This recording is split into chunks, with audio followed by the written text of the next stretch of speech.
Praise the lord అండి. Good morning. ప్రభువైన యేసుక్రీస్తు నామంలో మీకు అందరికీ కూడా ప్రత్యేకమైనటువంటి శుభాభివందనాలు ఈ ఉదయకాల సమయంలో తెలియజేస్తున్నాను.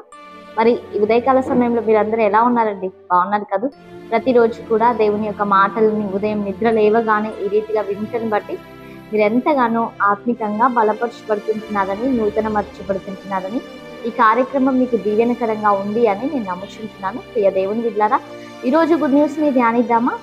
పరిశుద్ధ బైబిల్ గ్రంథం నుంచి యోబు గ్రంథము 4వ అధ్యాయము 5వ వచనం. అయితే ఇప్పుడు శ్రమ నీకు కలుగగా నీవు దుఃఖాక్రాంతుడవైతివి, అది నీకు తగులగా నీవు కలవరపడుచున్నావు. ఆమె దేవుని నామానికి మహిమ కలుగును గాక. ప్రియ దేవుని బిడ్డలారా, ఈ యొక్క ఉదయకాల సమయంలో దేవాతి దేవుడు మిమ్మల్ని అందరినీ కూడా దీవించి ఆశీర్వదించును గాక. ఆమె ఈ రోజున దేవుడు మనతో మాట్లాడుతూ ఉంటున్నాడు. నిజంగా మనిషి తన యొక్క జీవితంలో అనుకునేటువంటి ఆలోచన ఏంటి అంటే, నేను ఎప్పుడు సంతోషంగా ఉండాలి, నా కుటుంబం ఎప్పుడు ఆనందంగా ఉండాలి, ఏ దుఃఖం, ఏ బాధ, ఏ శ్రమ, ఏ దరిద్రత ఏది కూడా నాకు, నా కుటుంబానికి చేరకూడదు, నేను ఎప్పుడు సంతోషంగా ఉండాలి అని అనుకుంటూ ఉంటారు. అయితే ప్రియ దేవుని బిడ్డలారా, నిజంగా మన జీవితాల్లో మంచి చెడులు ఉంటాయి.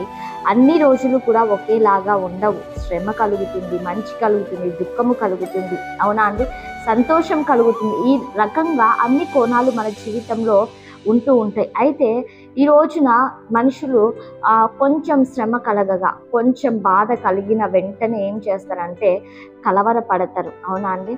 కొంచెం బాధ తగలగానే, ఒక శ్రమ చిన్న ఆటంకం రాగానే మనసులో వేదన పడిపోతూ ఉంటారు. క్రైస్తవులుగా ఉంటున్నటువంటి మనం అందరము నిజంగా ఇరుకు మార్గం గుండా మనము ప్రయాణం చేస్తూ ఉన్నాము. ఈ ఇరుకు మార్గంలో అనేకమైనటువంటి శ్రమలు, ఆటంకాలు కలుగుతాయి. అయితే ప్రియ దేవుని బిడ్డలారా, ఇన్ని రోజులుగా నీవు చేస్తున్నటువంటి భక్తి విధానం, దేవునితో నీకుంటున్నటువంటి అటాచ్మెంట్, సహవాసము ద్వారా ఈ శ్రమలలో కూడా నీవు చేస్తున్నటువంటి భక్తి నీకు ధైర్యం పుట్టించేటువంటిదిగా ఉండాలి, అవునండి.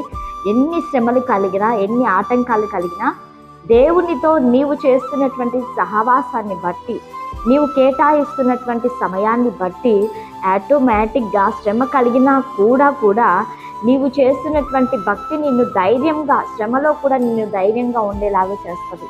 ఉద్యోగం లేక, వ్యాపారంలో లాస్ అయి, ఉద్యోగాల్లో ఎటువంటి విధంగా నువ్వు సంతోషం లేక ఉంటూ అనేకమైనటువంటి వేదనల చేత, అవునా అండి, వివాహాలు జరగక, నీవు అనుకున్నది సాధించలేక, ఇటువంటి పరిస్థితులు ఎదురవుతా ఉన్నా కూడా దేవునిలో నీవు ఉంటున్నటువంటి విధానాన్ని బట్టి ఇవన్నిటిని కూడా దేవుడు సహాయము చేస్తాడు అనేటువంటి ఒక గొప్ప ధైర్యం కలిగి నీవు ఉదయకాల సమయంలో ముందుకు నడిపించబడాలి. అలా కాకుండా శ్రమ వచ్చిన వెంటనే నీవు కృంగిపోయే రీతిగా ఉండకూడదు. శ్రమ కలిగిన వెంటనే నీవు అధైర్యపడేటువంటి రీతిగా ఉండకూడదు. ప్రియ దేవుని బిడ్డలారా, ఒక్కసారి ఈ యొక్క మాటల వైపు నువ్వు దృష్టి ఉంచి, నీకు శ్రమ కలిగినా కూడా దేవుడు నాకు సహాయము చేస్తాడు అనేటువంటి ఒక గొప్ప విశ్వాసంతో, నిరీక్షణతో నువ్వు వెయిట్ చేయి. దేవుని కార్యాలు అద్భుతమైనటువంటి రీతిలో నీ కుటుంబంలో దేవుడు మెండుగా చేయబోతున్నాడు. ఆమెన్. అందరం కళ్ళు మూసుకుందామా? ప్రార్థన చేసుకుందాం. ప్రార్థనలో ఏకీభవించండి. సర్వోన్నతుడా, సజీవుడా, మీకు వందనాలు. ఈ ఉదయకాల సమయంలో ఈ కార్యక్రమాన్ని చూస్తున్న ప్రతి బిడ్డను కూడా మీరు జ్ఞాపకం చేసుకోండి. మంచి ఆరోగ్యాలు దయచేయండి. ఆర్థికంగా, ఆధ్యాత్మికంగా అన్ని విషయాల్లో కూడా మీరు కృప చూపిస్తూ రమ్మని అడుగుచుంటున్నాం. ఈ దిన సమృద్ధి చేత ప్రతి ఒక్కరిని కూడా మీరు ఆశీర్వదించమని యేసయ్య శక్తి కలిగిన నామంలో అడిగి వేడుకొని పొంది ఉంటున్నాము తండ్రి. Amen. Praise the Lord. God bless you all. Have a nice